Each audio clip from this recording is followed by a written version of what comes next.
Let's talk about case ergonomics because to me this is a gigantic issue, and I know I yak on and on and on about it, but it's one of these things that I haven't found. It's taken me a really, really long time to find solutions that I'm satisfied with, which is, I mean, I've solved all kinds of problems inside the D-Lev, but I haven't. The ergonomics of the case has fought me consistently through the entire thing. So I just wanted to share what the conclusions that I've come to for me. I think everybody's different, but there are some things that you might be able to, utilize in your design, how you design your case. I think for me it's been a long evolution. I've had many different types of cases. The problem with ergonomics is that you really have no clue what is going to work and what isn't going to work until you actually try it. So, and then, you can have the best intentions and then they don't go anywhere, and it can be very dissatisfying and frustrating.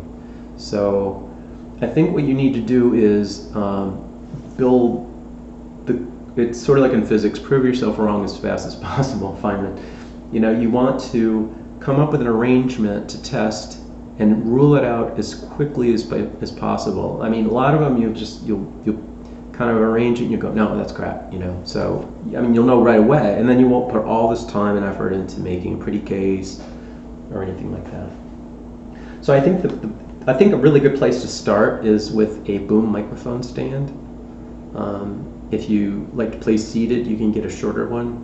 If you play standing, you can get a regular one. And I think it's dropping there. Anyway, so what this does is it gives you obviously, all the height adjustment that you want, and then it gives you an angle adjustment too. And then you can run that, you can just buy a female threaded flange and mount that, and then just screw this rod into it. What's neat about this is you might even use it when you're done, because you could, if you wanted to, you could chop this rod off and move this grip up here, and then this whole rod thing wouldn't be out in space and giving you trouble. And then you could just hold your Theremin on here and screw it in. It'd be a really easy mount. Unlike most Theremins, you gotta spin them around on a mic stand and hope that the thread is catching and crap like that. So this is nice, 2 degrees of freedom, the height and the angle. And so that's a really good place to start, I think. And then you need some kind of skeleton, I guess, for your prototypes, for your ergonomic prototypes. And really it can just be like a scrap of wood. You can do an awful lot of stuff with cardboard, just discarded cardboard boxes. They're really, you can do a lot of creative stuff with them. And like here I've just got 2 boards, and then this board here that has the female flange on it, microphone flange. And then you don't really even have to go this crazy making these little things off to the side, but there's just a box that mounts in the middle, and cheesy little woodworking clamps made out of plastic. They don't even have to be plastic, they can be metal, if they're not too close to the sea. There's one down here holding the volume on, right over here too. So it's, there's a ton of junk you can do with cardboard that will get you really far with playing around with ergonomics. You don't really have to have what I've done here, which is, super gimbaled and crazy and everything hinged and junk. I don't really mess with this ever anymore. So, I'm gonna set this in stone at some point, maybe with paper mache or something. So, so what I'm looking for when I play, here, I'll get over here. I found that I really like my arms to be parallel with the ground, right? So like when I play the volume, my elbow can be like pretty much at my side, and I'm not doing anything like this or like this. It's like I'm just moving my elbow and my hand. I can do a lot with my hand. I can do more with my elbow and my hand. So I like that a lot. So I like to address the volume plate like this. And I like to play somewhat above the volume plate like this too. I don't like being too near it. Because I don't like, I play like this. I play reverse volume. So there's a possibility I could hit it. So I want to stay some distance away from it. And then on the pitch side, it's the same way. I like to, here maybe I don't know if that's so obvious, but I like my arm to be at my side, and I can, if I wanted to play it like this, I could. I don't have to move my upper arm at all. It can stay locked at my side, which I think is, you want to come up with something really, really comfortable for you to like pose at. You don't want to be, like playing a violin or something. You want to, the sky's the limit where you do this stuff, and that's kind of the problem actually, and especially on the D-Lev. You can mount this junk anywhere and it'll probably work. So what do? There's no constraints like funneling your intuition or giving you iron rules that you have to got to stay within. It's kind of sky's the limit, and it's a problem. It's kind of a problem of imagination, particularly on my part. You have to come up with ideas. The physical constraints aren't really dictating much. So, but that said, I do actually sort of move my upper arm. I hinge it a little bit, so I actually sort of play it like this. So I'm just like hinging my arm and kind of keeping it. Pretty much that's the way I play. So it's like this with kind of a locked arm, and then like this with a hinging arm kind of. But those are the kinds of things that I think you want to think about, long term, particularly with your playing. You want to come up with something that feels really comfortable, and you really, really want to play it, or at least it's not revolting you and making you hurt or long term. You want something that's inviting, and you want to make it as absolutely as inviting and easy as possible, because it's your instrument, and this is your opportunity to adapt it to you rather than the other way around. You buy a theremin and it's kind of like, here you go. A lot of times they haven't thought about the ergonomics at all. It's just what here it is, and you adapt to it. And so this is your opportunity to turn the tables on on theremins. So, well, okay. Another thing I like too is that, well, for one thing, I like the pitch kind of angled in towards me. I like these plates kind of like looking at me, and I like them. I like the rotational angle here, kind of in line with my arm, the way my arm is rotationally angled from the elbow. Now the volume side isn't like that. I wish I could rotate it a little bit like this, and I will so that the plate is more like parallel with my body, the front face of the plate. But it's not. So here, see, it's like it could be. If I could rotate this a little bit more, I would. But it's kind of locked the way it is, just because I don't have enough degrees of freedom there. And then the pitch plate is angled in. You can see that. See it? It's angled in. And then it's actually angled down a little bit too from this main kind of board. So the things another thing I'm looking at obviously is, I've been moving this around a lot, which is kind of bad. Another thing I want the LCD to be perpendicular to my eyes. So when I look at it, I'm looking at it pretty squarely. So that helps me like see the LCD good and that kind of thing. And the same with the tuner. I like the tuner up high enough so that I'm not getting a crick neck by looking down at it.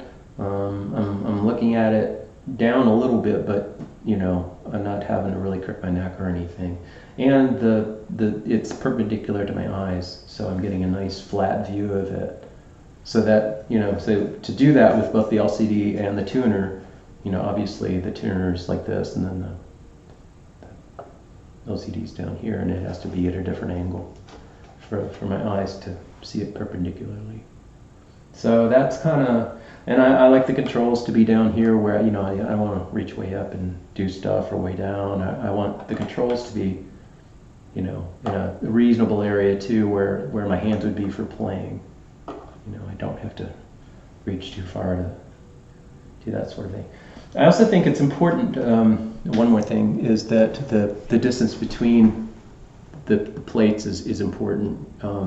You know, you want your hands to be kind of, you know, not exactly parallel, but, you know, out a little bit. You don't want way out like this and playing, or way out in space.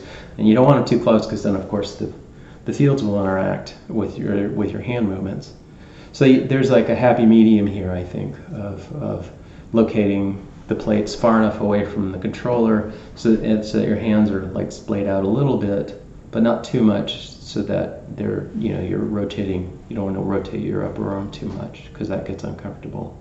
So you can kind of just feel that when you know, move your body around a little bit. You can kind of feel what feels good for your arms and your hands, and what you think you could kind of do long term when you're standing at it or sitting at it. So that's my ergonomic spiel.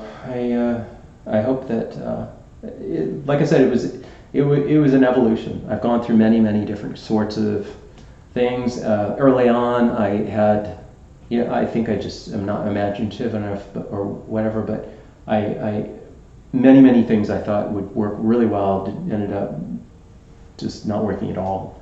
Like I had a box that had 2 plates sticking out of it, and I just hated it. It was a chore to play it. I just hated it every time I got near it. So, you know, you don't want to do that kind of thing, because like then you'll hate your theremin. So you want to make it as inviting as possible.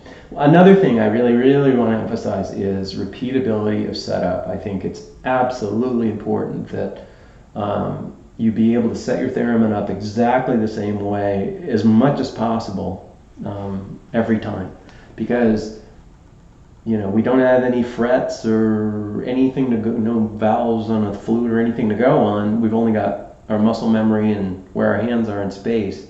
So the exact location of these plates or whatever antennas is critical, I think, to being able to develop and use your muscle memory, which we rely on a lot playing with theremin. So, you know, you really want a repeatable setup. Like if you have antennas that can wobble around or move around, or on the end of sticks, or, you know, that aren't in the same spot every time when you set it up, I think you're going to end up kind of hating it. Well, I would anyway, but you know what I'm saying? It's just repeatability is really important. I also wanted to say that every time, I mean, theremins tend to be very portable. There's not a lot going on inside of them. They're kind of small, and if you use removable antennas, you end up with something like the Ether Wave or the Theremin. You know, you can end up with a really small package that you could take on a plane or whatever, and that's great. And that sometimes you have to have that. But I've found with myself anyway, and I'm not trying to tell anybody what to do, but that portability is, for me, at this point, an extremely secondary thing. I almost don't care about it anymore. It's given me so much trouble, and it's gotten in the way of researching ergonomics and coming to something that's really comfortable and fun to play, that I almost hate it. It got in my way so much, and now it's like I don't care about it anymore. I'm not even thinking about it. It's not worth it. I'm gonna set this somehow in stone, so that every time I set it up, it's here and it's the way I like it. And beyond that, if it's tough to move around, well, you know, it's not a grand piano. You know, it's not a bassoon. It's not a tuba. You know, I guess it's getting near the tuba size, but well, you know, it doesn't need all this stuff that's hanging off of it, and it doesn't need to be nearly as heavy either. You know, a lot of portability is weight. Like digital pianos, you know, 70 pounds. You need somebody else to help you, you know, wrestle those things around. So, but you can actually keep this really lightweight. You know, the kit came to you and it was like less than 4 pounds to ship. I mean, there's kind of nothing there. So there are ways, I think, of keeping weight down, and that really, really enhances portability, just reducing the weight. So anyway, thanks for listening. I hope I gave you some ideas, and I'm not trying to holler at anybody or tell them what to do. But I just wanted to keep your mind open and do everything you can to make experimenting easy for ergonomics, because the more you research, the more you try different things, the more you'll see what works and what doesn't work. And it's really, really hard to tell up front what those things are going to be. And one more thing I want to say that I think it's a really good thing to make this whole thing as crappy as possible, because then you're not worried at all about, well, you know, I want to drill a hole here, but this box is so pretty, I don't, you know, I got to really think about it, or, you know, you don't want anything getting in your way when you're thinking about ergonomics. So, like, the shittier the whole thing can be, the better off you are, because you're much less disinclined to make changes to it, or just throw the whole thing out and start over. You know, you're just not out anything if you haven't put much time or effort or anything into making it pretty. So ugliness is actually a good thing for prototypes, because it keeps your eye on the ball. You know, beauty is something you can do at the very, very end. Don't think about it at all until you've got an arrangement that you're sure that you want to stay with. And I've had this arrangement for at least a year, maybe 2.